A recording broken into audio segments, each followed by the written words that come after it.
할렐루야. 오늘은 5월 24일 금요일입니다. 정시매일 예배를 통해 날마다 경건의 일과화를 이루어 나가는 우리 큰믿음 유신교회 성도님들 한 사람 한 사람을 사랑하고 축복합니다. 다 함께 사도신경으로 우리의 신앙을 고백하며 나아가겠습니다.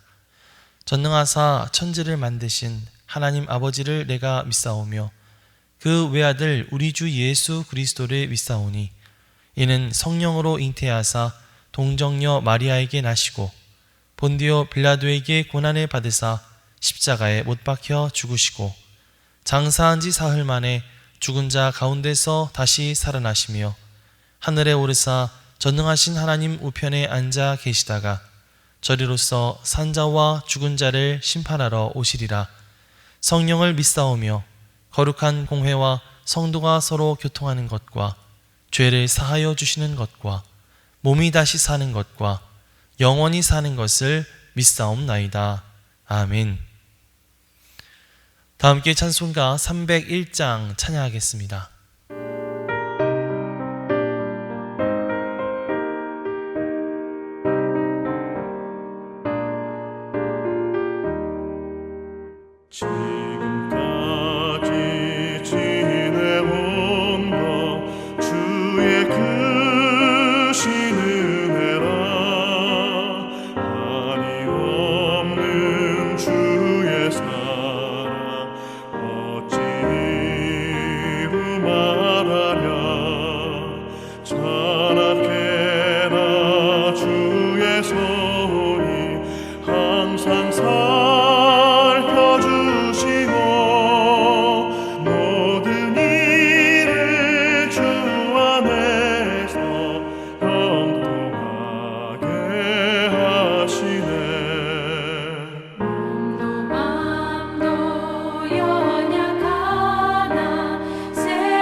오늘 하나님께서 우리에게 주시는 말씀은 열왕기상 20장 26절로 34절까지의 말씀입니다. 해가 바뀌니 베나닷이 아람 사람을 소집하고 아벡으로 올라와서 이스라엘과 싸우려 하매 이스라엘 자손도 소집되어 군량을 받고 마주 나가서 그들 앞에 진영을 치니 이스라엘 자손은 두 무리의 적은 염소떼와 같고 아람 사람은 그 땅에 가득하였더라. 그때 하나님의 사람이 이스라엘 왕에게 나와 말하여 이르되 여호와의 말씀에 아람 사람이 말하기를 여호와는 산의 신이요 골짜기의 신은 아니라 하는도다. 그러므로 내가 이 큰 군대를 다 네 손에 넘기리니 너희는 내가 여호와인 줄을 알리라 하셨나이다 하니라. 진영이 서로 대치한 지 7일이라. 일곱째 날에 접전하여 이스라엘 자손이 하루에 아람 보병 10만 명을 죽이매 그 남은 자는 아벡으로 도망하여 성읍으로 들어갔더니 그 성벽이 그 남은 자 2만 7천 명 위에 무너지고 베나닷은 도망하여 성읍에 이르러 골방으로 들어가니라. 그의 신하들이 그에게 말하되 우리가 들은즉 이스라엘 집의 왕들은 인자한 왕이라 하니 만일 우리가 굵은 배로 허리를 동이고 테두리를 머리에 쓰고 이스라엘의 왕에게로 나아가면 그가 혹시 왕의 생명을 살리리이다 하고, 그들이 굵은 배로 허리를 동이고 테두리를 머리에 쓰고 이스라엘의 왕에게 이르러 이르되, 왕의 종 베나다시 청하기를 내 생명을 살려 주옵소서 하더이다. 아합이 이르되 그가 아직도 살아있느냐? 그는 내 형제이니라. 그 사람들이 좋은 징조로 여기고 그 말을 얼른 받아 대답하여 이르되, 베나닷은 왕의 형제니이다. 왕이 이르되 너희는 가서 그를 인도하여 오라. 베나닷이 이에 왕에게 나아오니 왕이 그를 병거에 올린지라. 베나닷이 왕께 아뢰되 내 아버지께서 당신의 아버지에게서 빼앗은 모든 성읍을 내가 돌려보내리이다. 또 내 아버지께서 사마리아에서 만든 것 같이 당신도 다메섹에서 당신을 위하여 거리를 만드소서. 아합이 이르되 내가 이 조약으로 인해 당신을 놓으리라 하고 이에 더불어 조약을 맺고 그를 놓았더라. 이는 하나님의 말씀입니다. 아멘.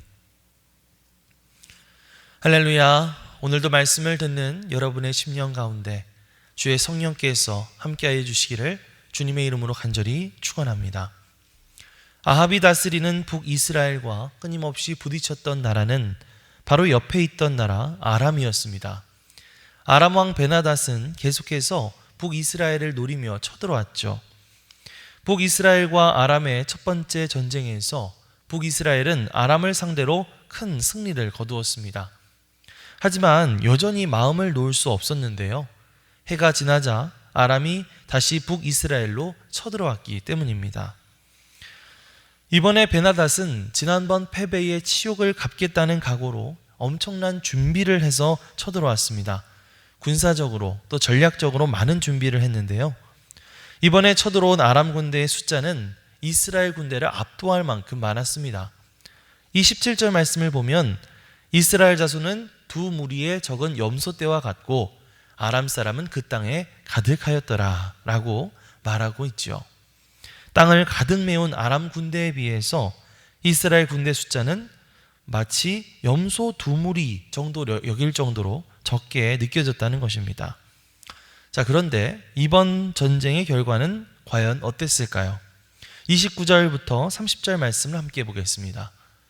진영이 서로 대치한 지 7일이라 일곱째 날에 접전하여 이스라엘 자손이 하루에 아람 보병 10만 명을 죽이매 그 남은 자는 아벡으로 도망하여 성읍으로 들어갔더니 그 성벽이 그 남은 자 2만 7천 명 위에 무너지고 베나닷은 도망하여 성읍에 이르러 골방으로 들어가니라. 자, 아람이 그렇게 준비를 했음에도 불구하고 이번에도 아람 군대가 이스라엘에게 철저한 패배를 당하고 말았습니다. 하루에 아람 군대 무려 10만 명이 몰살당했습니다. 그뿐만이 아니라 2만 7천 명 정도 남은 패잔병들이 이 아벡이라고 하는 곳으로 도망하여 성읍으로 들어갔는데요. 아뿔싸 그 성벽이 그 위로 무너져 내리는 바람에 또 수많은 사상자들이 발생하게 된 것입니다. 베나닷은 황망히 도망하여 골방에 처박혀 있을 수밖에 없었는데요. 참 전투에서 패배한 것도 모자라서 운도 지질이 나쁜 베나닷입니다.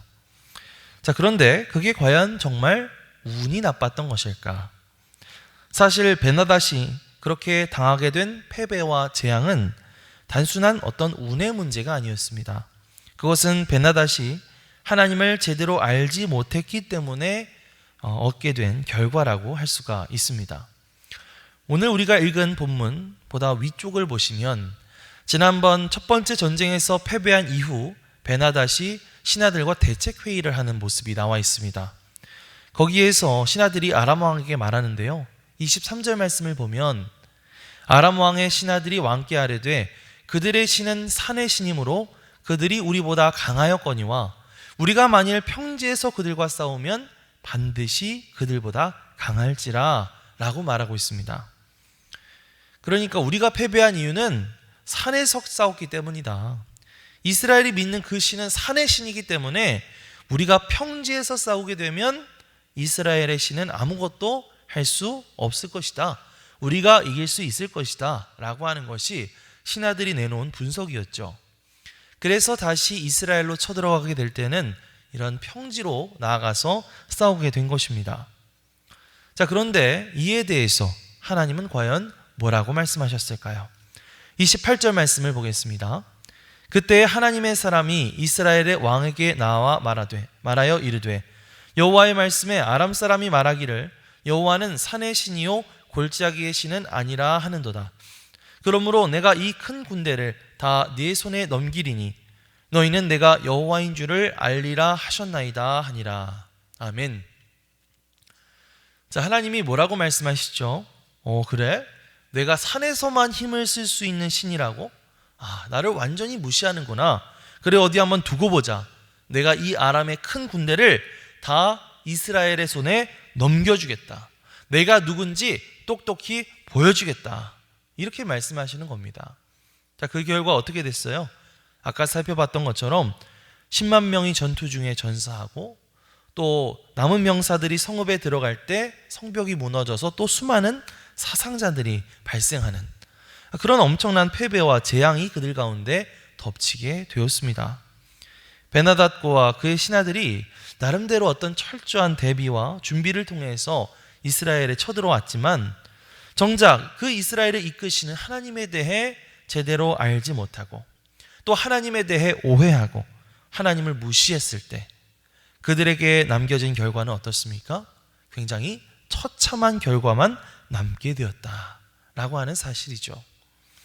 여러분, 이것은 우리에게 있어서도 마찬가지인 것 같습니다. 우리가 아무리 철저한 계획을 세운다 하더라도요, 정작 그 일을 이끌어 가시는 하나님을 무시하고 하나님을 고려하지 않게 된다면 그 계획은 제대로 이루어질 수가 없게 된다는 것이죠.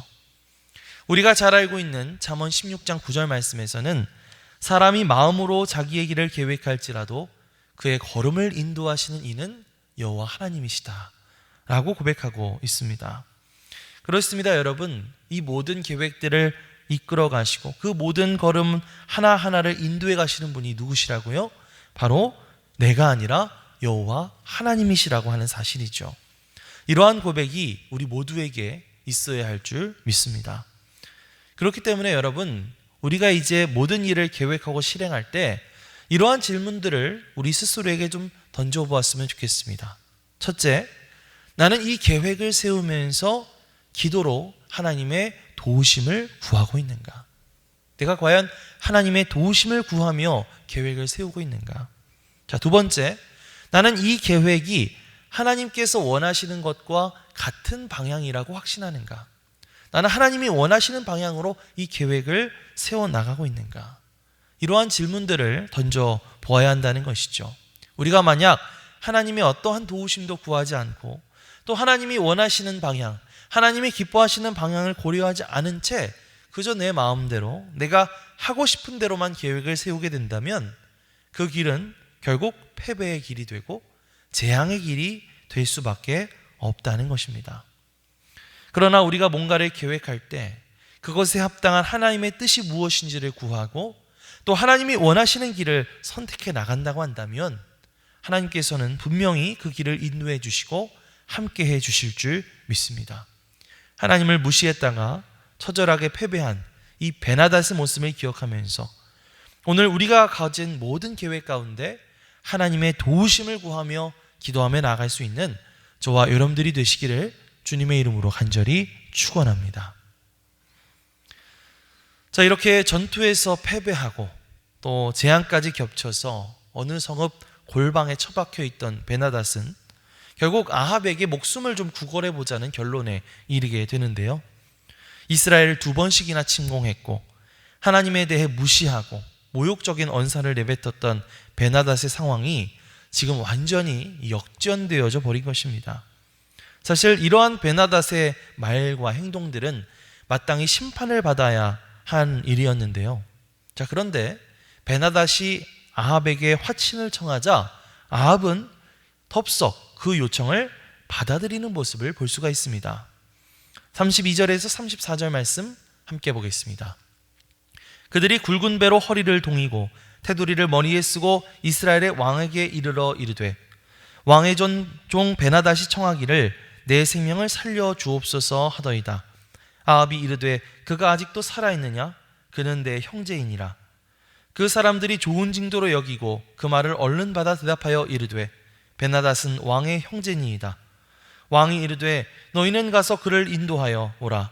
베나닷이 이에 왕에게 나오니 왕이 그를 병거에 올린지라.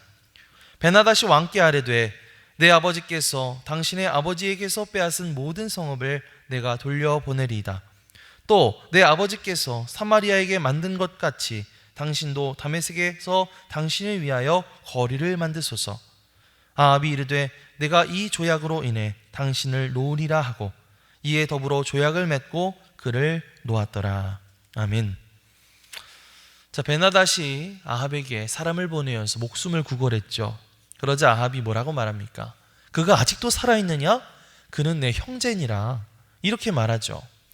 그리고 나서 베나닷은 그 전에 이스라엘에게서 빼앗은 성읍을 돌려보내고 또 다메섹의 아합을 위한 어떤 거리, 시장을 만들겠다고 약속합니다. 그리고 그 조약의 대가로 아합은 베나닷을 풀어주게 되죠. 이 거래를 얼핏 보면 참 굉장한 실리를 도모한 실용적이고 지혜로운 조약으로 보일 수도 있을 것 같습니다. 뿐만 아니라 아합 입장에서 봤을 땐 자기를 그렇게 무시하고 2번씩이나 침공해왔던 베나닷이 이제 와서 저는 아합 왕 당신의 종입니다. 이렇게 바싹 엎드려 찾아온 것도 내심 굉장히 통쾌했겠죠. 또 그런 상황에서 뭔가 내가 자비를 베푸는 모습, 이런 모습이 스스로 굉장히 멋져 보일 수도 있었을 것 같습니다. 하지만 여러분, 아합이 행했던 이러한 조치는 하나님의 뜻에 합당한 일이 아니었다는 것이죠. 사실 이 전쟁에서 승리한 것 자체는 아합이 잘나서가 아니라 하나님의 은혜였기 때문입니다. 아합이 이뻐서 하나님이 도와주신 게 아니죠. 베나닷이 하나님을 무시하고 오만하게 굴었기 때문에 하나님께서 심판하신 것입니다. 자, 그렇다고 한다면 아합도 하나님의 그 뜻을 따라서 엄중한 그 심판을 보여줄 필요가 있었겠죠. 하지만 아합은 그런 것들을 생각하지 못하고 단순히 어떤 자신의 명성이나 자신의 치적, 어떤 실리, 이런 것들을 위해서 베나닷을 풀어주는 잘못을 저질렀습니다. 하나님의 은혜를 망각하고 하나님의 영광을 가리워 버린 것이죠. 자, 여러분, 이러한 아합의 경솔한 행동은 나중에 어떤 결과를 불러일으켰을까요? 이후에 아람에 어떤 일들이 벌어지게 되냐면 아람에는 반란이 일어나서 베나닷은 하사엘에게 죽임을 당하게 됩니다. 그리고 새롭게 왕이 된 하사엘은 베나닷과 아합이 맺었던 그 조약을 깨뜨리고 이스라엘에게 다시 전쟁을 벌이게 되죠. 그러한 과정에서 아합의 아들 요람 왕이 예후에게 죽임을 당하게 되고 또 그렇게 해서 오므리 왕조가 결국 완전히 몰락해버리는 일들이 벌어지게 됩니다. 이 모든 일들은요, 하나님을 무시하고 이스라엘을 무시했던 이 베나닷을 제대로 심판하지 않았던 아합, 하나님의 은혜를 망각하고 교만하게 굴었던 이 아합 때문에 벌어지게 된 일이라고 하는 것입니다. 여러분, 이처럼 하나님의 은혜를 잊고 마치 그 모든 것이 자신의 공인 양 그렇게 생각하는 사람들은 결국 그 본인이 하나님의 심판이 될 수 있다고 하는 사실을 기억해야 할 줄 믿습니다. 오늘 여러분에게 부어주시고 또 여러분을 인도해 주셨던 하나님의 은혜는 과연 무엇인가요? 혹시 나는 아합처럼 이 하나님의 은혜를 망각하고 마치 내가 잘난 존재인 것처럼 그런 교만한 모습을 보이고 살아갔던 것은 아니었을까요? 지금 내가 누리고 있는 또 나에게 부어주시는 그 하나님의 은혜, 그 하나님의 은혜가 무엇인지를 깨닫게 해달라고 기도하시기 바랍니다. 그리고 그 은혜에 감사하는 마음으로 오늘 하루 하나님의 영광을 드러내는 그런 삶을 살아갈 수 있는 저와 여러분들이 되시기를 주님의 이름으로 간절히 축원합니다. 아멘. 기도하겠습니다. 하나님 감사합니다. 오늘 말씀을 통해 하나님을 무시하였던 베나닷이 큰 패배를 당하고 재앙을 당하였던 일들, 또한 그의 승리가 하나님의 은혜라고 하는 것을 생각지 못하고 자기 마음대로 행동했던 아합의 모습들, 이러한 모습들을 살펴보면서 오늘 하나님 앞에서 서 있는 우리의 모습은 과연 어떠한가 돌아보게 하여 주심에 감사를 드립니다. 우리가 무엇을 하든지 또 하나님의 계획이 무엇인지 하나님의 뜻이 어디에 있는지 늘 기억하고 돌아보는 그런 성도들 되게 하여 주시옵소서. 뿐만 아니라 오늘 나에게 부어주신 하나님의 그 은혜를 잊지 않고 감사함으로 하나님의 영광을 드러내는 그런 우리 큰 믿음 신교회 모든 성도들 되게 하여 주시옵소서. 감사드리며 이 모든 말씀 우리 주 예수 그리스도의 이름으로 기도드리옵나이다. 아멘.